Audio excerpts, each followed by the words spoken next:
بسم اللہ الرحمن الرحیم۔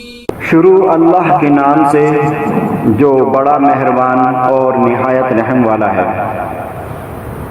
اللہ تعالی ہمیشہ سے ہے اور ہمیشہ رہے گا۔ ہر چیز کو اللہ تعالی ہی نے پیدا کیا اور ایک دن اسی کے حکم سے یہ ساری کائنات ختم ہو جائے گی۔ قرآن مجید میں اللہ تعالیٰ فرماتا ہے ہر چیز ختم ہو جائے گی اور صرف آپ کے عزت و بزرگی والے رب کی ذات باقی رہے گی۔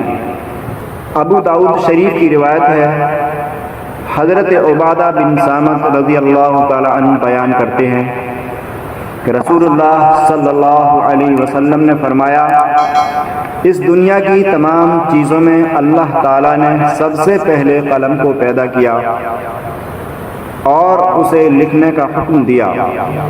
تو اس نے عرض کیا، اے میرے رب، میں کیا لکھوں؟ تو اللہ تعالیٰ نے اسے قیامت تک کی پوری کائنات کی تقدیر لکھنے کا حکم دیا۔ پھر قلم نے اس وقت سے قیامت تک ہونے والی تمام چیزوں کو لکھ دیا۔ رسول اللہ صلی اللہ علیہ وسلم فرماتے ہیں کہ اللہ تعالیٰ نے مخلوق کی تقدیر کو زمین و آسمان کی پیدائش سے 50,000 سال پہلے لکھا ہے۔ اس وقت سے قیامت تک دنیا میں جو کچھ ہوتا ہے یا ہوگا، قلم ان چیزوں کو بحکم خداوندی پہلے ہی لکھ چکا ہے۔ تفسیر کشاف اور بحر العلوم وغیرہ کتابوں میں لکھا ہے کہ آسمان و زمین کے پیدا ہونے سے پہلے خداوند عالم نے اپنے نور کے ایک جوہر سے عرش و کرسی اور لوح محفوظ اور قلم قدرت کو پیدا کیا۔ پھر 1,24,000 پیغمبروں کی روحوں کو پیدا کیا۔ پھر تمام فرشتوں کی روحوں کو پیدا کیا۔ پھر تمام جنتی اور دوزخی روحوں کو پیدا کیا۔ پھر تمام جنات کی روحوں کو پیدا کیا۔ پھر تمام جانوروں کی روحوں کو پیدا کیا۔ اب عالم ارواح یا روز ازل میں کیفیت ہے کہ ساتوں آسمانوں پر حاوی خداوند عالم کا عرش عظیم ہے، اور عرش عظیم کے چاروں طرف آسمان کے کناروں تک تمام روحوں کے دل بادل موجود ہیں، جن کو مولائے عز و جل اپنا جمال دکھاتا ہے اور تمام روحوں سے یہ کلام فرماتا ہے، الست بربکم، یعنی کیا میں تمہارا پروردگار نہیں ہوں؟ جس کے جواب میں تمام روحوں نے عرض کیا، بلا شہدنا، اے خالق برحق، بے شک آپ ہمارے پروردگار ہیں، ہم آپ کو ہرگز نہیں بھولیں گے۔ اللہ تعالیٰ ارشاد فرماتا ہے کہ ہم نے ان تمام روحوں سے فرمایا کہ اے روحو، دیکھو ایسا نہ ہو کہ کل قیامت میں کہیں تم یہ کہنے لگو کہ ہم تو اس بات سے بے خبر رہے اور کسی نے ہم کو جتایا اور بتایا نہیں کہ پیدا کرنے والے خالق اور مالک کو نہ بھولو۔ نیز کل قیامت میں کہیں کہنے لگو کہ شرک تو ہمارے بڑوں نے کیا اور ہم انہی کی اولاد تھے، جیسا انہوں نے شرک کیا ویسا ہی ہم بھی شرک کرنے لگے کیونکہ ہم ان کی اولاد تھے۔ تو اے روحو، ہم تمہارا کوئی عذر نہیں سنیں گے۔ تفسیر کی کتابوں میں لکھا ہے، اس کے بعد اللہ تعالیٰ نے اس نور سے ایک جوہر لطیف پیدا کیا اور پھر ایک ہیبت و جلال کی نظر سے اس جوہر کی طرف دیکھا جو ہیبت حق سے پانی پانی ہوا، جس سے کہ تمام عالم پانی سے لبریز ہو گیا۔ اس پانی کو اللہ تعالیٰ نے پھر ہیبت کی نظر سے دیکھا تو اس پانی میں شرقی، غربی، جنوبی اور شمالی 4 ہوائیں پیدا ہوئیں۔ پھر ان 4 ہواؤں کو اس پانی پر شدت کے ساتھ چلنے کا حکم ہوا۔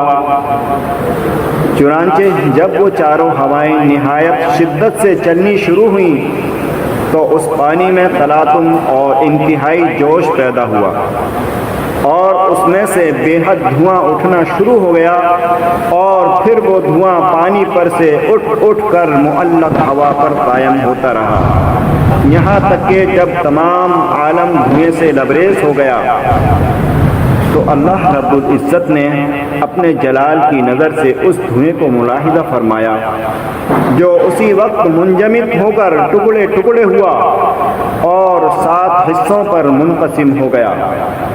پہلے حصے کا شفاف جمع ہوا پانی بنا، اور دوسرے حصے کا تانبا بنا، اور تیسرے حصے کا لوہا بنا، اور چوتھے حصے کا چاندی بنا، 5ویں حصے کا سونا بنا، اور 6ٹھے حصے کا یاقوت، اور 7ویں حصے کا پورے ایک آسمان کی برابر موتی بن کر تیار ہو گیا۔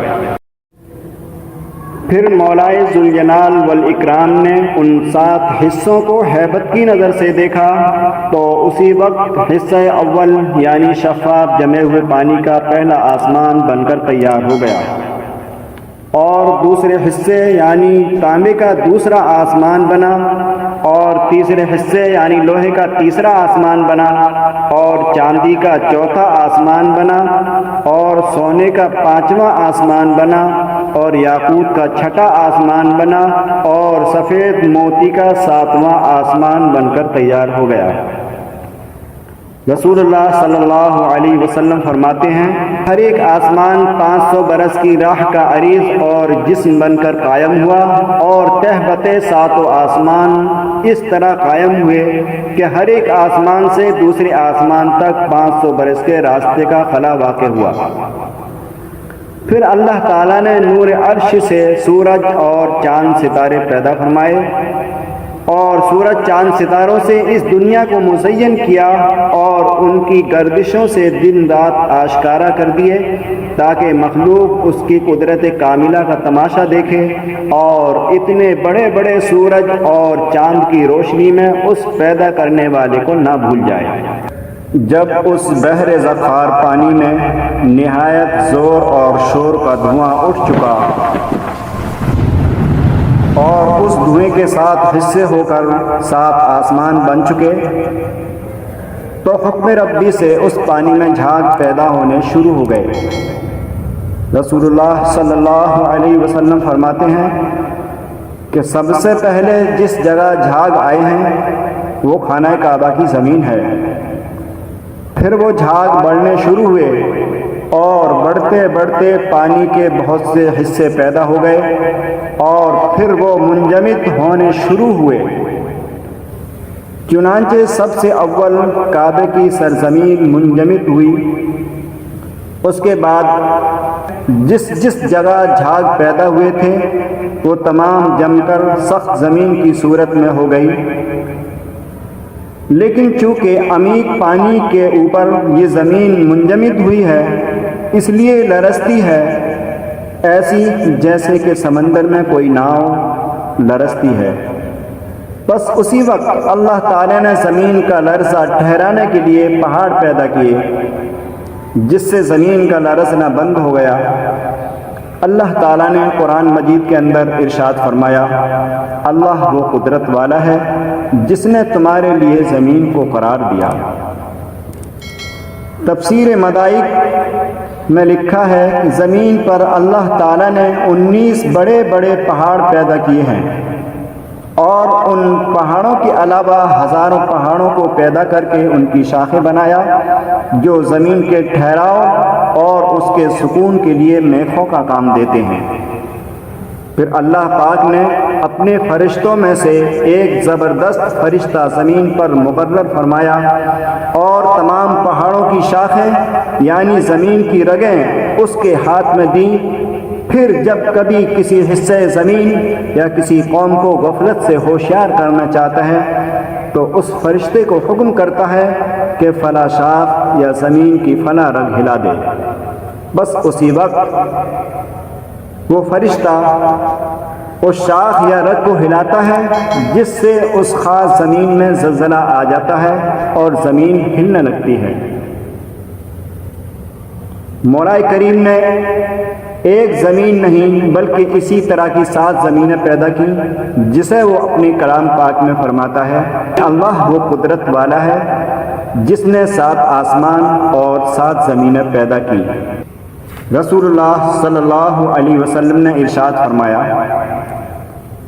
کہ اللہ تعالیٰ نے ہفتے کے دن زمین کو پیدا کیا اور اتوار کے دن پہاڑوں کو پیدا کیا، اور پیر کے دن درختوں کو پیدا کیا، اور بہت سارے نیک کام یعنی نیکیاں اور بھلائیوں کو بھی اللہ تعالیٰ نے پیر کے دن ہی وجود بخشا ہے۔ اور منگل کے دن اللہ تعالیٰ نے کائنات میں پیدا ہونے والی تمام برائیوں کو پیدا کیا، اور بدھ کے دن اللہ تعالیٰ نے نور کو پیدا کیا، اور جمعرات کے دن اللہ تعالیٰ نے تمام جانوروں کو پیدا کیا، اور جمعے کے دن آخری گھڑی یعنی عصر اور مغرب کے درمیان اللہ تعالیٰ نے حضرت آدم علیہ نبینا علیہ الصلوۃ والسلام کو پیدا کیا، یعنی انسانیت کی تخلیق فرمائی، اور یہ سارا کام کل 6 دن میں مکمل ہو گیا۔ قرآن مجید میں اللہ تعالیٰ فرماتا ہے، ہم نے ہی زمین و آسمان اور ان کے درمیان کی چیزوں کو 6 دن میں پیدا کیا، اور ہمیں ان کی پیدائش میں کوئی تھکن کا احساس نہیں ہوا۔ بے شک اللہ تعالیٰ زبردست قدرت والا ہے۔